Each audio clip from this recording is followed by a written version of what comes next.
Assalamualaikum warahmatullahi wabarakatuh. Apa khabar semua? Okay, diharapkan anda berada dalam keadaan sihat dan sentiasa kekal di rumah. Pada hari ini kita nak sambung dengan topik 2.6.3 dalam bab reka bentuk makanan, iaitu mengaplikasikan penggunaan alatan dan perkakasan dalam proses penyediaan reka bentuk makanan. Jadi tajuk pada kali ini agak panjang, sebab saya nak menerangkan beberapa peralatan dan perkakasan yang terlibat dalam reka bentuk makanan ini. Jadi bolehlah anda merujuk buku teks seperti biasa, untuk penerangan bagi tajuk ini. Baik, apakah yang dimaksudkan dengan alatan? Alatan ialah perkakasan yang digunakan untuk membuat dan menghasilkan sesuatu makanan. Seperti bab-bab yang telah kita pelajari sebelum ini, ada juga peralatan yang saya telah terangkan. Dalam reka bentuk makanan juga terdapat peralatan yang digunakan bagi melicinkan proses penyediaan reka bentuk makanan itu sendiri.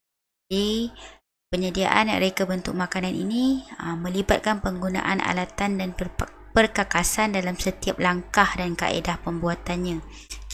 Pelbagai alatan dan perkakasan dicipta untuk memudahkan dan menyelesaikan masalah dalam kehidupan manusia. Dan alatan tersebut juga mengandungi fungsi yang bersesuaian berdasarkan penggunaan sesuatu alat tersebut.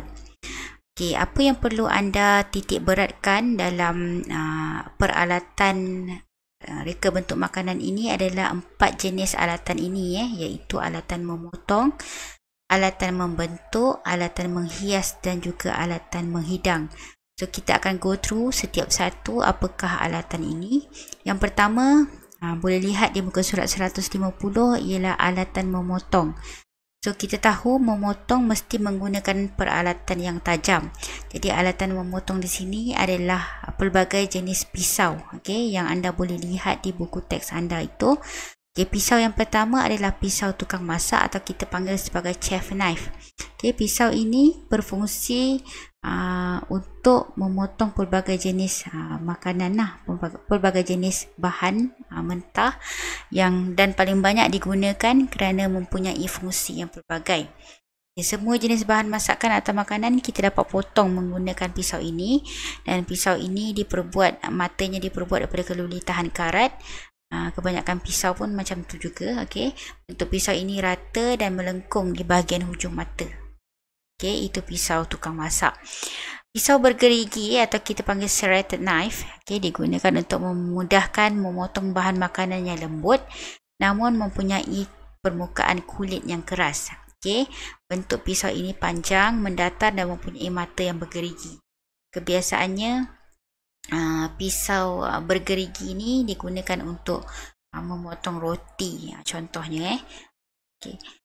Jadi seterusnya pisau penyisih, boning knife, digunakan untuk memisahkan daging daripada tulang, membuang urat dan lemak pada daging dan memisahkan isi ikan daripada tulang. So pisau ini mempunyai bentuk bilah yang melengkung dan mengecil di bahagian hujung. Pisau ini kita panggil sebagai boning knife, khas untuk memisahkan daging daripada tulang atau memisahkan isi ikan daripada tulang. That's why kita panggil dia boning knife. Seterusnya adalah pisau paring. Paring knife digunakan untuk memotong buah-buahan, sayur-sayuran, keju dan juga mengupas bawang. Pisau ini dari segi saiz dia kecil, bentuk dia sama seperti pisau tukang masak, tetapi ukuran pisau ini lebih kecil. Mata pisau ini berbentuk melengkung di bahagian hujung, sama seperti pisau tukang masak tadi.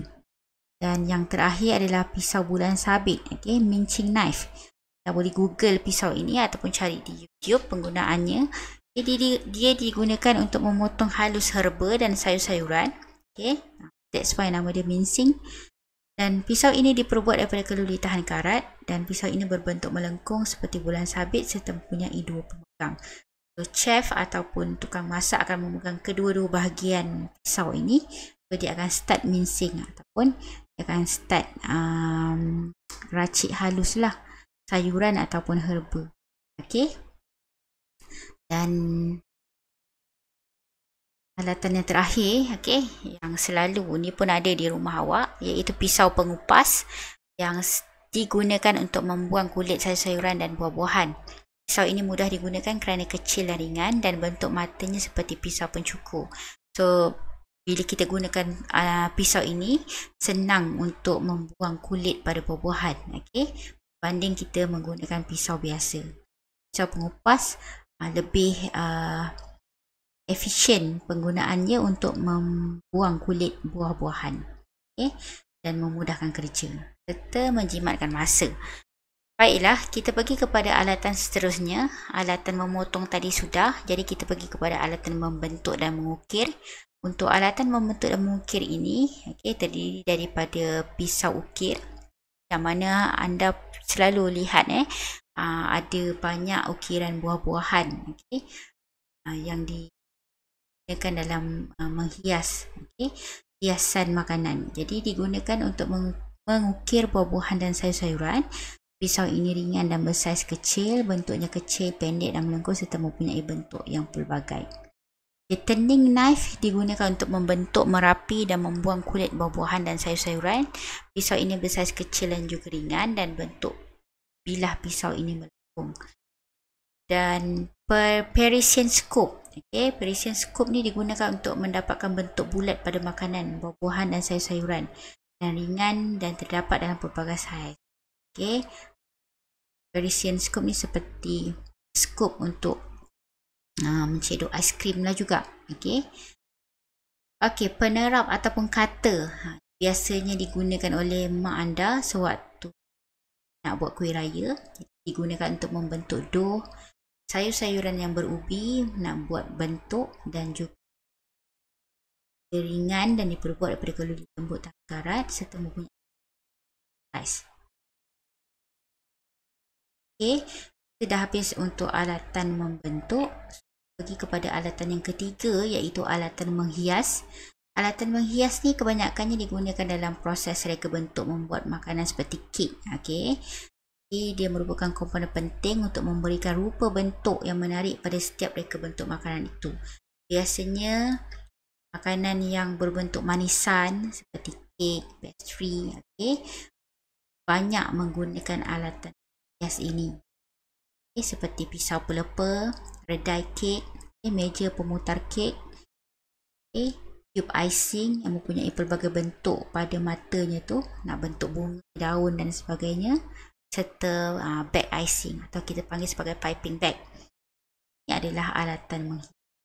Jadi sekiranya mak anda, okay, ataupun ada ahli keluarga anda yang minat buat kek, tentunya di rumah anda mempunyai pelbagai alatan menghias buat kek. Apatah lagi sekiranya mak ataupun ada ahli keluarga yang menjalankan perniagaan, okay, buat ataupun menjual kek.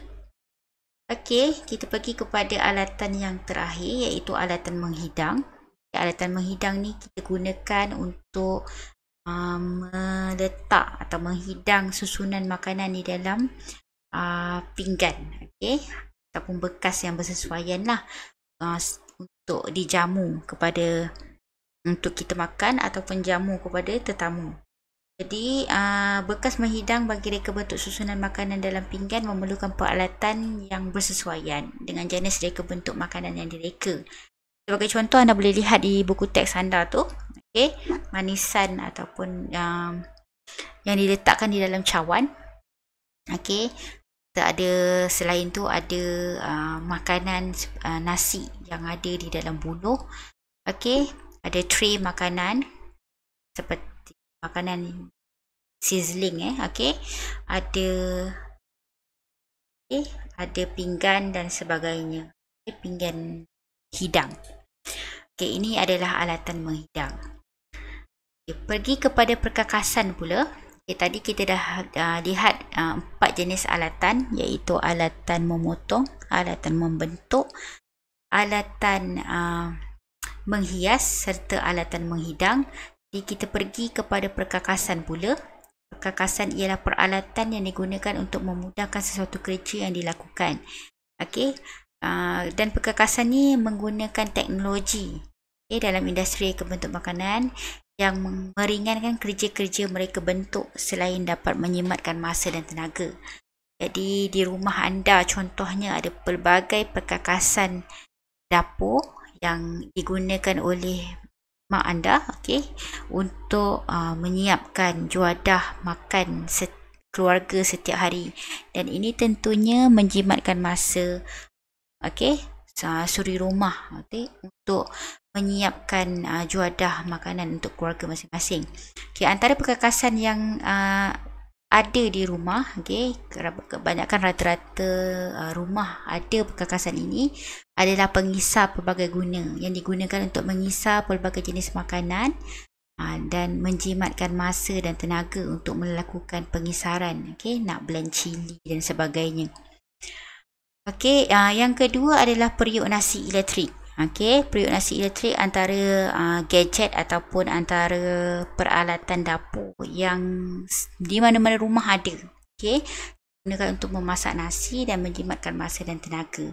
So, tak perlu kita nak lihat selalu nasi itu ataupun tinggalkan di dapur dan hangus.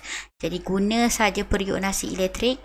So tekan okey, sukat beras dan air dengan betul dan on, dan boleh tinggalkan periuk nasi ini sehinggalah dia boleh masak nasi itu sendiri, okey, tanpa kita perlu lihat lah.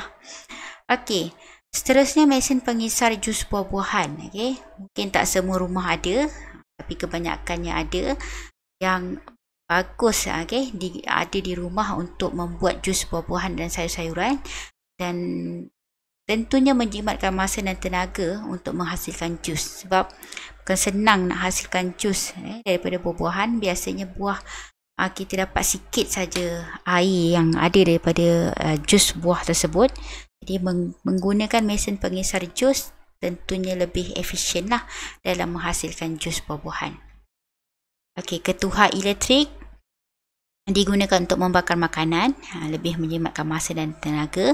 Jadi kalau di rumah anda seperti yang saya cakap tadi, mak ataupun ada ahli keluarga anda yang rajin membuat kek, tentunya di rumah anda ada ketuhar elektrik. Okey, pengadun roti. Okey, ini tak semua rumah ada lah pengadun roti ni. Okey, yang suka membuat roti sendiri ataupun memang seorang baker, dia adalah pengadun adunan roti ni. Okey, yang mana dia suka buat roti sendiri daripada beli di kedai. Jadi digunakan untuk mengadun adunan roti dan boleh terus dibakar, menjimatkan masa dan tenaga. Okey, pengukus elektrik juga antara perkakasan di rumah, okey, yang banyak berikan ataupun menjimatkan masa. Okey, digunakan untuk mengukus makanan, contoh nak steam ikan dan sebagainya. Okey, nak buat makanan yang berasaskan steam atau kukusan, sangat baguslah ada kat rumah pengukus ni. Okey, jadi kebersihan makanan menggunakan pengukus elektrik lebih terjamin, jangka memasak juga lebih pendek, dan makanan yang dihasilkan daripada pengukus adalah makanan yang sihat kerana tidak menggunakan minyak. Okey, mesin mengadun. Okey, ini sama juga seperti pengadun roti dan ketuhar elektrik, yang mana kalau orang yang suka membuat kek, biskut, roti, mi dan pasta sendiri ni, yang dia perlu ada mesin pengadun ni di rumah. Okey, dan dia membantu mempercepatkan proses mengadun bahan lah. Okey, dan tekstur adunan tu akan lebih sekata, cantik dan lembut dia menggunakan mesin pengadun. Dan yang terakhir adalah ketuhar gelombang mikro. Ini pun saya rasa kebanyakan rumah ada. Okey, sebab salah satu penggunaan ketuhar gelombang mikro yang selalu digunakan adalah nak panaskan makanan. Jadi memasak, dia juga boleh digunakan untuk memasak makanan. Ada jenis ketuhar gelombang mikro yang ada pelbagai function, mempunyai multifunction. Jadi boleh, selain daripada panaskan makanan, boleh juga digunakan untuk memasak makanan. Okey, menggunakan gelombang mikro. Jadi menggunakan perkakasan ini juga masa memasak menjadi lebih singkat. Ini sama konsepnya, kita tinggalkan saja set masa dan kita tinggalkan saja makanan tu, kita boleh buat kerja lain lah. Okay, jadi sampai masa tu tamat, makanan tu dah tersedia. So ketuhar gelombang mikro, pengukus elektrik, okey, periuk nasi, mesin pengisar pelbagai guna, antara perkakasan yang saya rasa di mana-mana rumah ada. Okay, sebab kebanyakan suri rumah akan menggunakan perkakasan ini untuk menyiapkan hidangan makanan keluarga. Okay, jadi saya telah menerangkan kategori ataupun peralatan perkakasan serta 4 jenis alatan, iaitu alatan memotong tadi, okay, alatan membentuk, alatan menghias dan juga alatan menghidang. Jadi perkakasan dan alatan ni perlu anda ingat, sebab nanti saya akan memberikan kuis berkaitan dengan alatan dan perkakasan beserta fungsi yang anda perlu jawab bagi pemahaman dalam bab ini. Baiklah, itu sahaja yang kita pelajari pada hari ini. Kita berjumpa nanti pada sesi akan datang dengan topik seterusnya. Okey, teruskan bersemangat untuk ber-PDPR. Okey, dan saya harap kita akan berjumpa nanti dalam masa yang terdekat dalam sesi kelas bersemuka tidak lama lagi, InsyaAllah. Okey, itu sahaja. Assalamualaikum warahmatullahi wabarakatuh dan salam sejahtera.